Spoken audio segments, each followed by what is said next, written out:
जय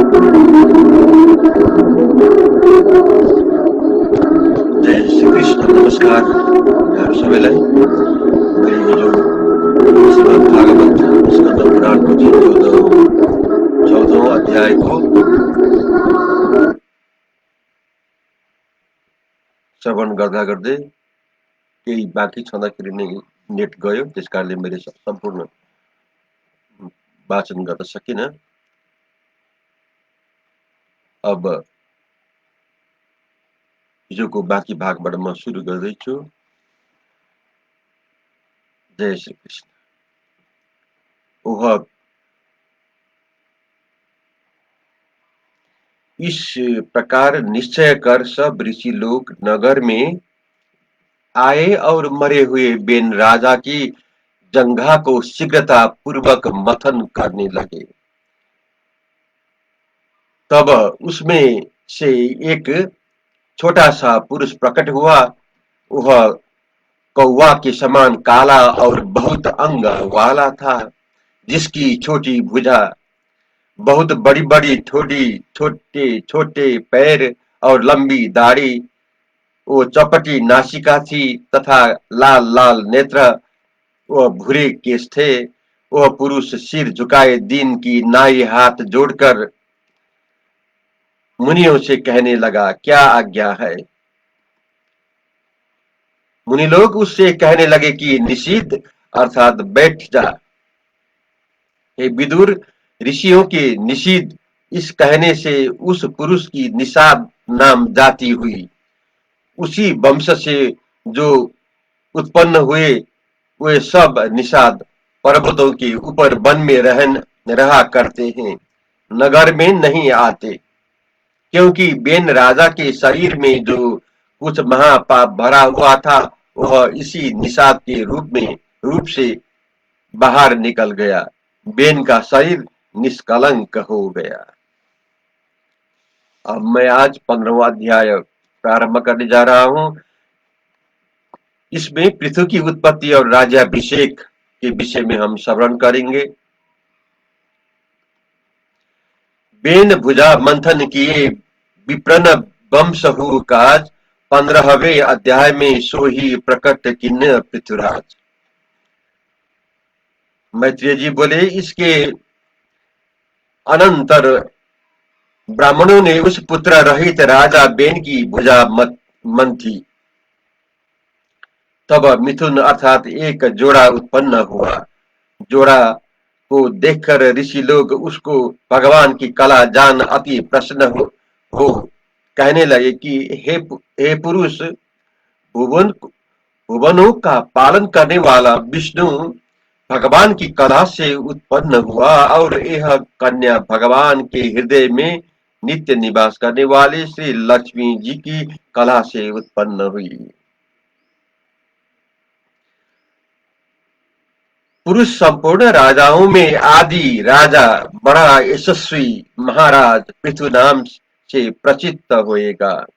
और यह सुंदर दांतों वाली देवी गुण रूप आभूषणों से शोभित बरारोह अर्ची नाम पति भाव से महाराज पृथ्वी को ही सेवन करेगी।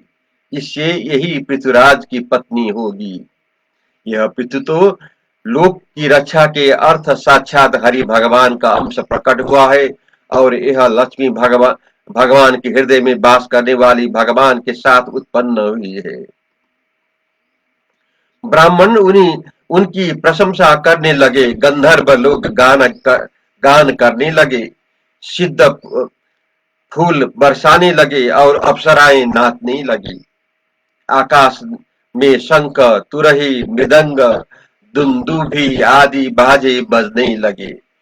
वहां सब देवता, ऋषि, पितृगण और सब लोकपाल व महादेव जी को साथ लिए जगत गुरु ब्रह्मा जी आए और पृथ्वी के दाहिने हाथ में गदाधारी तथा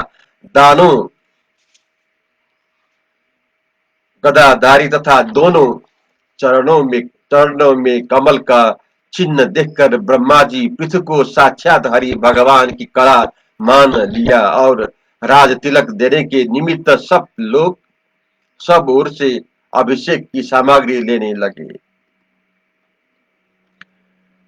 नदी, समुद्र, पर्वत, नाग, गौ, पंछी, मृग, स्वर्ग, पृथ्वी और सब प्राणी मात्र भेंट ला ला लाकर उपस्थित हुए।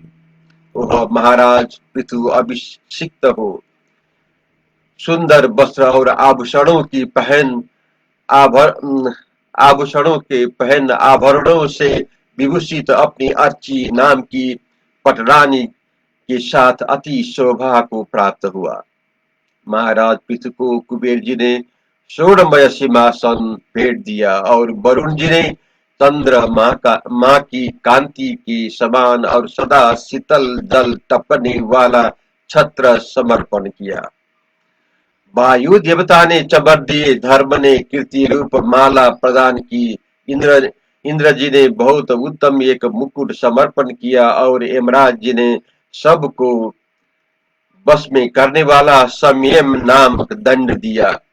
ब्रह्मा जी ने ब्रह्ममय कवच समर्पण किया और सरस्वती जी ने उत्तम हार प्रदान किया। हरि भगवान ने सुदर्शन चक्र अर्पण किया और भगवान की पत्नी लक्ष्मी जी ने अखंड संपत्ति दी। महादेव जी ने 10 चंद्रमा के आकार वाला खड्ग और पार्वती जी ने 100 चंद्र नामा ढाल दी ढाल दी। अग्नि देवता ने मेढे ओ बैलों के सौंग से बना हुआ धनुष दिया। सूर्य ने किरणमय बाण दिए। पृथ्वी ने योगमय अर्थात यथेच्छ पहुंचाने वाली पादुका दीनी और सूर्य ने प्रतिदिन पुष्पांजलि दी और आकाश में विचरने वाले खेचरों ने नाट्य सुंदर गीत बाजे और अंतर्ध्यान होने की विद्या दी। मुनियों ने सत्य आशीर्वाद दिए। समुद्र ने आप अपने से उत्पन्न शंख को समर्पण किया और समुद्र, पर्वत, नदी इन सब ने महात्मा पृथु को रथ को मार्ग दिया। तब सुत मागध बंदी जन पृथु जी की स्तुति करने को उपस्थित हुए। तब महाप्रतापी बेन पुत्र पृथु ने मेघ के समान गंभीर वाणी से हंसकर कहा, हे सौम्य बंदी जनों, तुम लोग किस आधार से स्तुति करते हो?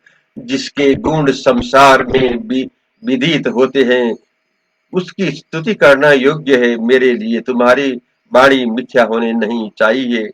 इस कारण कालांतर में जब मेरे गुण प्रकट हो जावे तब तुम अच्छे प्रकार मेरे यश की प्रशंसा करना। हे सुत जी, हम तो अभी तक उत्तम कर्म करके लोग में प्रसिद्ध नहीं हुए हैं। तब कभी फिर बालक भी नाई अपनी स्तुति आपसे कैसे कराए?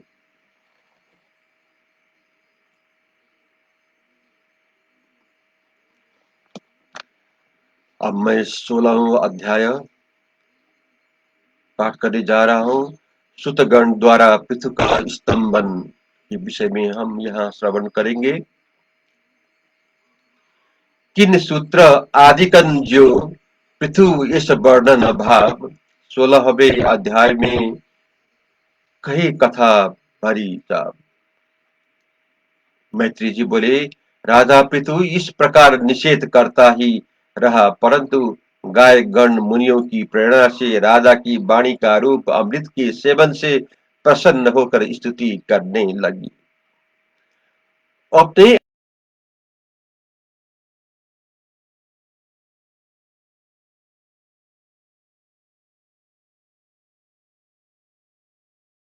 सामर्थ्य है, क्योंकि आपके सचित्र को वर्णन करने में ब्रह्मा आदि की बुद्धि भी भ्रम को प्राप्त हो जाती है।